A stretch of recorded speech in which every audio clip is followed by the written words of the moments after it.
রমাদান মাসে একটা রাত আছে লাইলাতুল কদর। লাইলাতুল কদর 27 রমজানেই হবে জরুরি না। শেষ দশকের বিজোড় রাতগুলোর যে কোনো রাতে লাইলাতুল কদর হতে পারে। হতে পারে 21-এর রাত, হতে পারে 23 বা 25 বা 27 বা 29।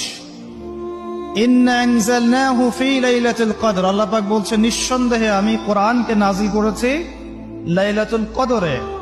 ওয়ামা আদরাকা মা লাইলাতুল কদর, হে নবী আপনি কি জানেন লাইলাতুল কদর কি জিনিস?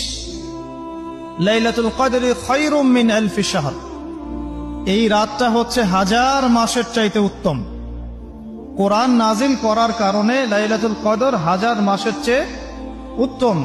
এই লাইলাতুল কদরে আপনি ইবাদত করলে 1000 মাস ইবাদতের নেকি পাবেন ইনশাআল্লাহ।